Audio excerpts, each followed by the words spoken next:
Hello everybody! Alors aujourd'hui je vous propose une vidéo un petit peu différente d'habitude, c'est-à-dire que je vais vous présenter des films que j'ai vus, des films chrétiens, et que je vous recommande vivement de voir en fait. Voilà, donc en fait je les ai triés par catégorie en fonction de ce qui peut vous intéresser le plus. Donc il y a une catégorie de films qui s'appelle donc un film inspiré de faits réels. Il y a deux films sur le pardon, qui traitent du pardon. Plusieurs films qui sont de la catégorie historique, et puis une catégorie aussi de films qui sont plutôt destinés à des personnes en recherche qui se posent des questions sur Dieu, sur la spiritualité, la foi au sens large, et puis une dernière catégorie de films plutôt fiction. Voilà, donc je commence avec les films qui sont inspirés de faits réels. Donc on a le film J'y crois encore. Donc ce film est tiré de l'histoire vraie du chanteur américain Jeremy Camp et de son amour de jeunesse Melissa. Après une phase d'amitié, des sentiments amoureux naissent entre eux et ils se mettent en couple. C'est alors qu'ils apprennent que Melissa est atteinte d'une maladie incurable. Malgré l'incompréhension de leur entourage, ils décident malgré tout de se marier et de lutter ensemble pour affronter cette terrible épreuve. Donc pour tous ceux qui aiment la musique et les belles histoires d'amour, je vous recommande vraiment ce film qui est très beau, très émouvant. Un autre film qui s'appelle Une vie cachée. Donc le synopsis, c'est Franz est un paysan autrichien qui refuse de se battre aux côtés des nazis en raison de sa foi. Reconnu coupable de trahison par le régime hitlérien, il est passible de la peine capitale. Ce film raconte l'histoire de ces héros méconnus. Il y a le film aussi Breakhouse, j'espère que je prononce bien. Donc l'histoire, c'est alors que John, le fils adoptif de Joyce, joue avec des amis sur un lac, soudain celui-ci craque sous leurs pieds. Ils s'en sortent tous, sains et saufs, sauf John qui reste de longues minutes dans cette eau glacée. Son pronostic vital est alors engagé. Sa mère Joyce refuse le diagnostic et va se battre dans la prière pour sauver son fils. Par sa foi inébranlable, elle va être un témoignage puissant auprès du personnel hospitalier, mais aussi de tous les proches de John. Alors là, on a deux films qui sont plutôt sur le pardon. Donc le premier s'appelle La Voix du pardon. En anglais, I Can Only Imagine. Donc le résumé du film, au Texas, Bart Millard, 10 ans, abandonné par sa mère, doit subir au quotidien la violence d'un père alcoolique. Des années plus tard au lycée, sa passion pour la musique lui donne l'occasion de s'évader loin de son père, avec son groupe. Mais pour parvenir au sommet comme artiste, il va devoir affronter son passé. Trouvera-t-il assez de foi pour pardonner à son père ? Ce film est basé sur l'histoire vraie du chanteur Bart Millard, auteur du double disque de platine I Can Only Imagine, d'où le titre du film en anglais. Un deuxième film, alors là qui est vraiment coup de cœur pour moi, qui s'appelle La Cabane, en anglais The Shake, et vous le trouverez aussi sous le nom Le Chemin du Pardon. Donc à pas confondre avec le film d'avant qui est La Voix du Pardon. Alors là, le résumé du film, c'est Mac a tout pour être heureux, un super travail, une belle maison, une famille. Alors qu'un jour, il part au bord d'un lac avec ses enfants pour passer un bon moment, sa petite dernière se fait enlever et tuer dans une cabane perdue dans la forêt. S'ensuit alors un long chemin de deuil, d'acceptation et de pardon. L'occasion pour lui aussi d'une belle rencontre avec la Trinité. Alors dans la catégorie historique, on a Samson. Donc Samson, un jeune hébreu doté d'une force surnaturelle, doit répondre à l'appel de Dieu pour sortir son peuple de l'esclavage. Après avoir perdu l'amour de sa vie, il va entrer en guerre avec l'armée philistine. Il est prêt à tout sacrifier pour venger son amour, son peuple, mais aussi son Dieu. Donc là, pour ceux qui aiment un petit peu l'action, c'est vraiment le film qui vous plaira. Alors, autre film, Paul, apôtre du Christ. Paul de Tarse, un apôtre du Christ, est emprisonné au Tylanum par l'empereur Néron alors que Luc, l'évangéliste, cherche à le rencontrer. Pendant son séjour en prison, il se remémore sa vie, lorsqu'il s'appelait Saül et qu'il persécutait les chrétiens, avant de se convertir au christianisme après avoir rencontré Jésus-Christ ressuscité.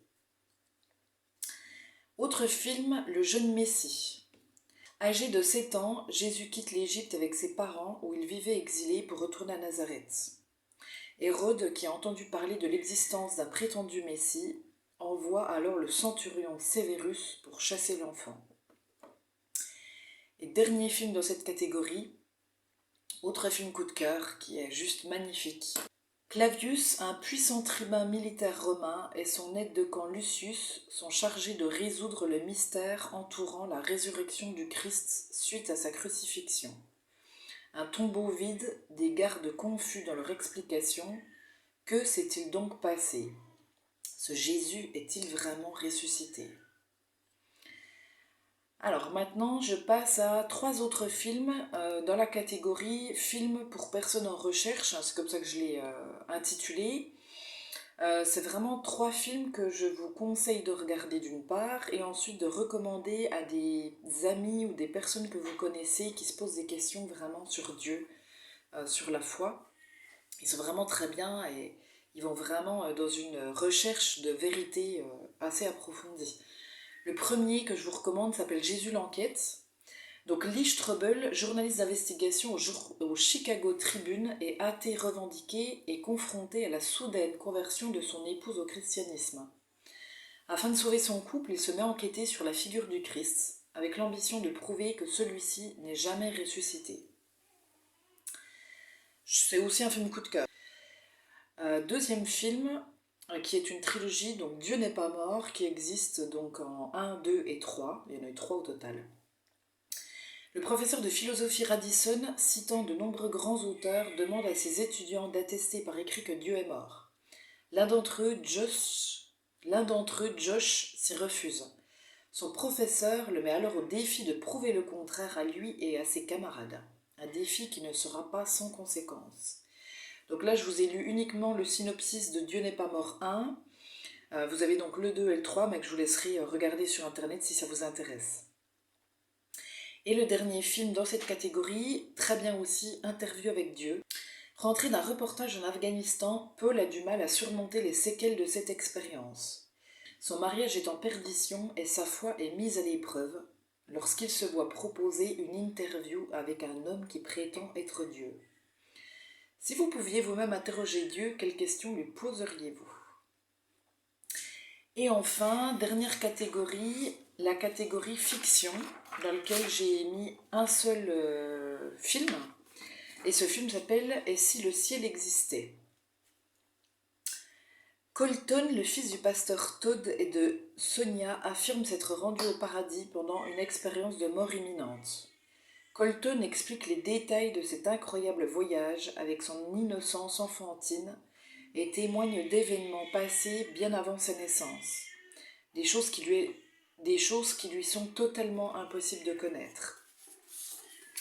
Alors vous allez me dire, oui, mais comment est-ce qu'on peut voir tous ces films? Donc vous avez un site d'une société de distribution de films chrétiens qui s'appelle Sage, S-A-J-E. Je vous recommande vraiment d'aller sur ce site parce que d'une part vous pourrez acheter les DVD des films que je viens de vous mentionner, d'autre part vous avez la possibilité de les voir en VOD, donc je suis allée regarder un peu les tarifs. Donc vous les trouvez à 5,99 €, ils sont disponibles 4 jours. Et vous avez aussi la possibilité de vous rendre sur YouTube où là vous pouvez aussi les visionner, les louer pour plusieurs jours et ça va de en gros 2,99 € à 5,99 € selon les films.